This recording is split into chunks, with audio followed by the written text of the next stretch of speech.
তারাও পশ্চিমাদের গোলামি এবং অন্ধত্ব এটা তাদের মধ্যেও পেয়ে বসেছে, তাদেরকেও পেয়ে বসেছে এবং তাদেরও পতন হয়ে যাচ্ছে।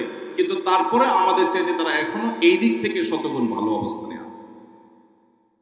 আপনি কলকাতার মানুষ যারা বাঙালি তাদেরকেও দেখবেন যে তারা নিজের ভাষার প্রতি এত অবজ্ঞা, এত অবহেলা করে না যতটা আমরা করি। এত ফুল আমরা শহীদ মিনারে দেই, অথচ বাংলা ভাষার প্রতি ন্যূনতম দায়িত্ববোধ এটা আমাদের সমাজে নাই বললেই চলে। আপনি সৌদি আরবে চলে যান, সমস্ত অফিস আদালতে ইংরেজি ক্যালেন্ডার থাকুক বা না থাকুক, অবশ্যই হিজরি বর্ষ এবং তাদের নিজস্ব একটা অন্য আরেকটা সন প্রচলিত আছে, সেটার ক্যালেন্ডার থাকে এবং ওই ক্যালেন্ডার অনুপাতেই বেশিরভাগ অফিস আদালত চলে। কিন্তু আমাদের দেশে বাংলা কোন মাস চলছে এখন জিজ্ঞাসা করলে অনেকে বলতে পারবেন না, তারিখ তো পরের কথা। বলেন আজকে বাংলা কোন মাসের কত তারিখ? বলে যে 17ই ফেব্রুয়ারি, এটা বলে বাংলা মাস। কোন মাস এটা? কত তারিখ? ও পিছনে লেখা, চিন্তা করো। তাই তো বলি বাঙালি এত ভালো হয়ে গেল কবে?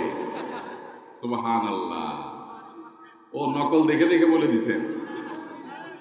এইটা যদি লেখা না থাকতো তো আমরা কয়টা মানুষ বলতে পারতাম?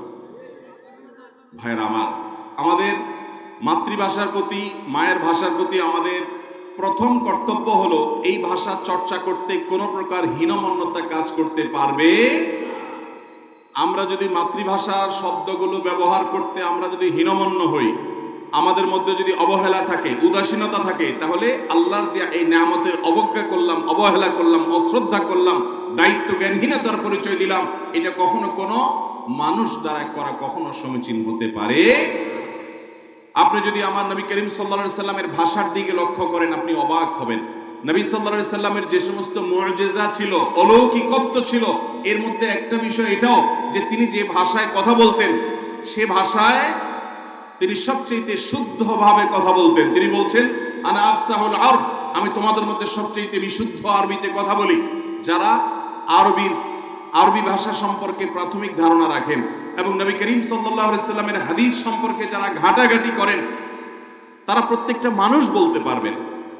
আমি যখনই হাদিস সম্পর্কে প্রাথমিক ধারণা লাভ করি, আরবি ভাষা সম্পর্কে ধারণা লাভ করার সুযোগ যখন হয়, তখনই আমি অবাক হয়ে দেখলাম যে সুবহানাল্লাহ, একটা মানুষ তার জীবনে যত কথা বলেছেন, শত শত হাজার হাজার হাদিস গ্রন্থগুলোর ভিতরে সংরক্ষিত আছে।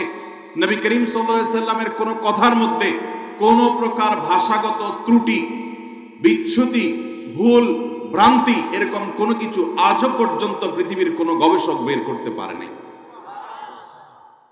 আর আমরা আমাদের ভাষা এটাকে যে আমরা কোন জায়গায় নিয়ে গেছি একমাত্র আল্লাহ তাআলাই ভালো জানেন। আমি একবার বিমানবন্দরে, এয়ারপোর্টও তো বাংলা হওয়া উচিত, বিমানবন্দর, আমাদের যারা আমাদেরকে দেশপ্রেম এবং ভাষা প্রেমের সবক দেয়, এদের মধ্যে একটা বড় অংশের মানুষ দেখবেন, আমি সবার কথা বলছি না, যারা বাংলা ভাষায় আপনি যখন কথা বলবেন, সব শব্দগুলো বাংলা ব্যবহার করবেন, আপনি দেখবেন যে তারা আপনাকে খুব তুচ্ছতার নজরে দেখে, মনে করে এটা তৃতীয় শ্রেণীর মানুষ, এদেশে তৃতীয় শ্রেণীর ভাষা, এটাকে তারা কোনো সম্মান দিতে পারে না। ডক্টর খন্দকার আব্দুল্লাহ জাহাঙ্গীর রহমতুল্লাহ আলাইহি, ওনার সাথে দুবাইতে পিস টিভির একটা প্রোগ্রামের ফাঁকে, প্রোগ্রাম রেকর্ড হচ্ছে, এই ফাঁকে চা নাস্তার ব্রেক হলো, এই বিরতিতে আমাদের মধ্যে একজন আলোচক কথার মধ্যে প্রয়োজন ছাড়াও কিছু ইংরেজি শব্দের ব্যবহার করছিলেন। আমার মনে পড়ে তখন ডক্টর খন্দকার আব্দুল্লাহ জাহাঙ্গীর রহমতুল্লাহ আলাইহি তিনি ওই আলেমকে তার স্নেহভাজন ছাত্রতুল্য আমার সামনে তাকে বললেন, নাম ধরে বললেন, শেখ অমুক। যারা টেলিভিশন সেটের সামনে বসে তারা অনেকে আরবি ইংরেজি আমাদের চাইতে অনেক ভালো জানে, তারা আমাদের কাছ থেকে ইংরেজি শব্দ শুনতে আসে না, তারা আমাদের কাছ থেকে কোরআন এবং হাদিসের জ্ঞান নেওয়ার জন্য টেলিভিশন সেটের সামনে বসে।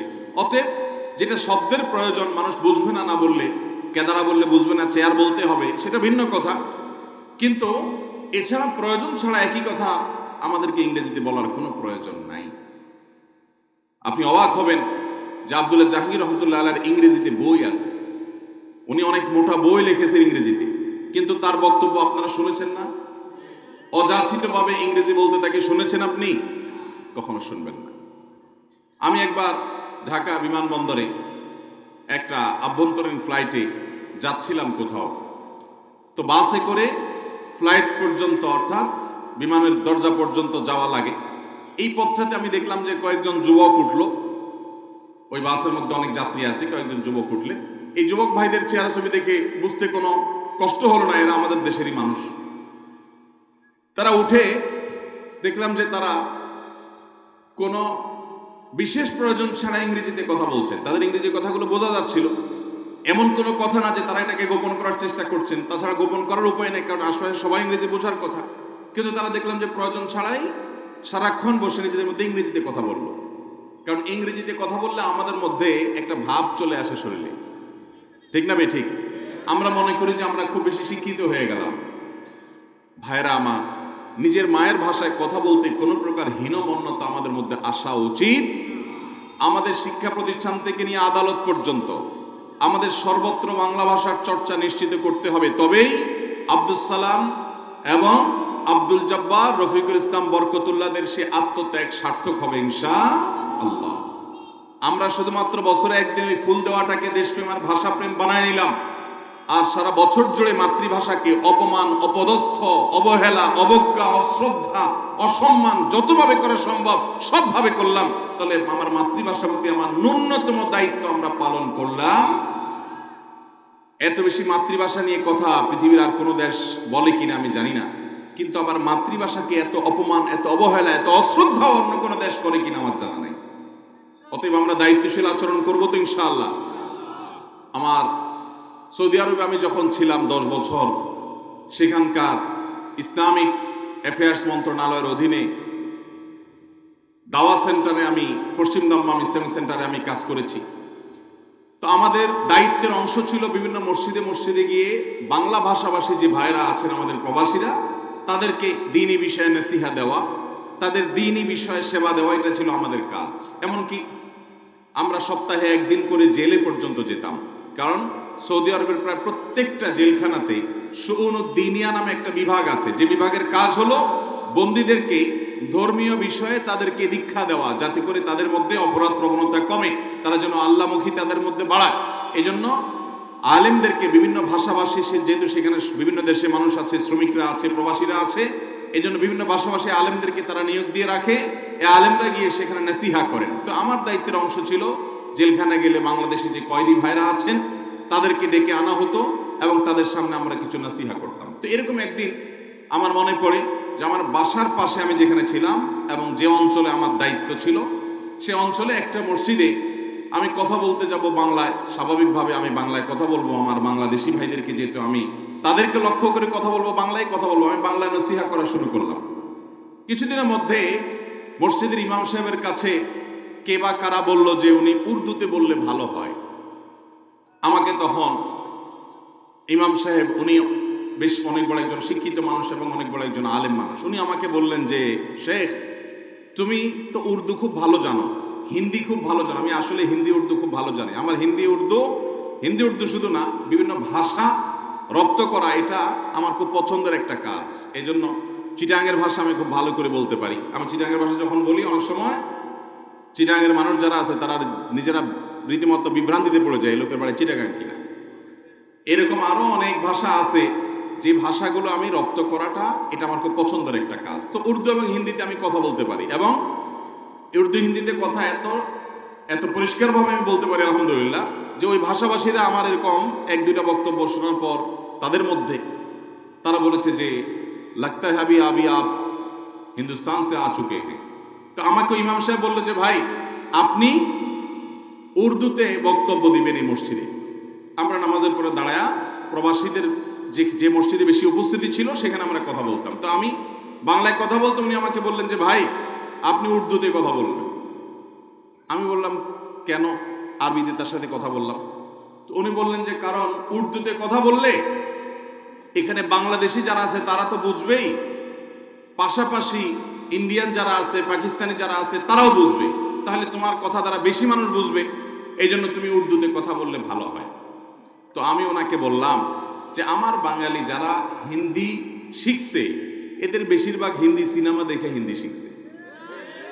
তো এই হিন্দি শিখা আমি যখন কোরআন হাদিসের আলোকে ইসলামের কথা বলবো, সেই শিখা তো একরকম না। আমি যে উর্দু জানি, আমি যে হিন্দি জানি, সেটা বই পুস্তকের হিন্দি। আমি শুদ্ধ পরিপূর্ণ হিন্দি, ইংরেজি এবং উর্দু ভাষা আমি বলতে পারি। সাধারণ মানুষ তো ভাঙা ভাঙা হিন্দি জানে এবং বুঝে। আমার কথা, কোরআন হাদিসের কথা যদি আমি বলতে যাই এবং যদি কোনোটা একটু ভুল বুঝে, তাহলে বিভ্রান্তির কারণ হবে। তাছাড়া আল্লাহ তাআলা সমস্ত নবীকে, এই যে কোরআন আয়াত বলেছে, আল্লাহ বলেছেন ওমা আরসালনা মির রাসূলিন ইল্লা বিলিসানি কওমি, সমস্ত রাসূলকে আল্লাহ তাআলা পাঠিয়েছেন যে জাতির কাছে পাঠিয়েছেন, সে জাতির ভাষায় পাঠিয়েছেন, আরেক ভাষায় পাঠান নাই। তুমি কেন আমার দেশের মানুষকে ইসলাম উর্দুতে এবং হিন্দিতে শিখতে বাধ্য করছো? আমি এটা করতে পারবো না।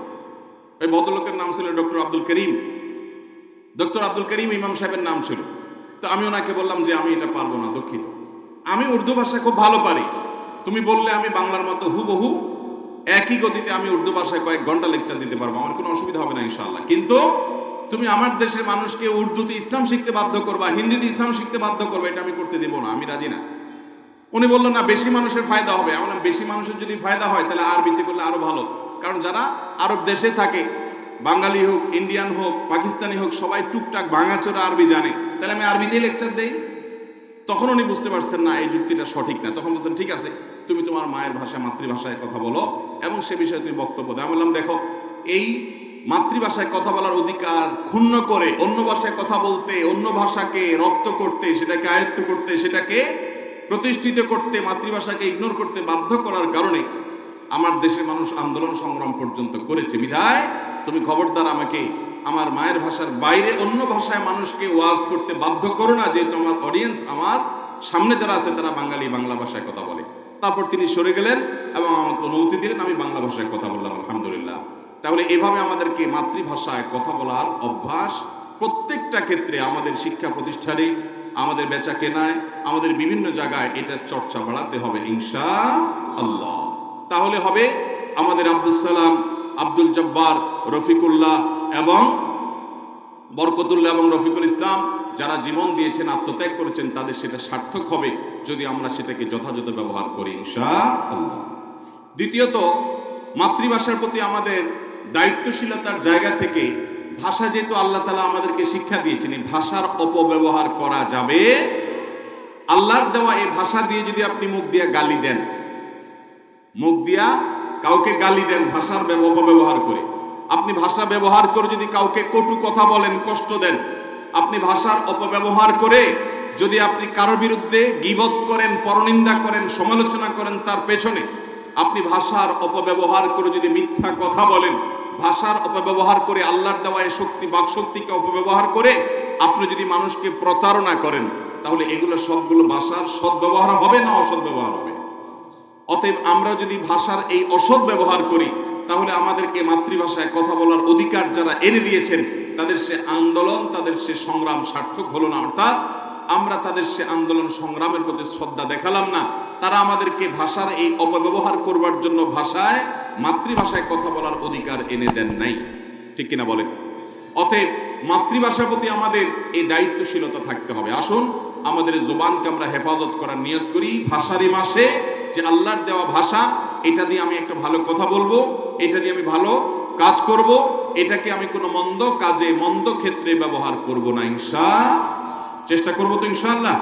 সেই সাথে সর্বত্র বাংলা ভাষার চর্চা করব, ব্যবহার করব, এবং এটাই হবে আমাদের এই ভাষা আন্দোলনকারীদের প্রতি সবচেয়ে বড় শ্রদ্ধা প্রকাশের মাধ্যম। আল্লাহ তাআলা আমাদের সবাইকে সে তৌফিক দান করুন। আমরা চেষ্টা করব তো ইনশাআল্লাহ। জাযাকুমুল্লাহু খাইরা ওয়া আখিরু দাওয়ানা আলহামদুলিল্লাহি রাব্বিল আলামিন। ভাই, অনেকগুলো প্রশ্ন আছে কিন্তু খুব বেশি প্রশ্ন উত্তর দেওয়ার সুযোগ নাই, আমি যতটুকু সম্ভব হয় দিচ্ছি ইনশাআল্লাহ।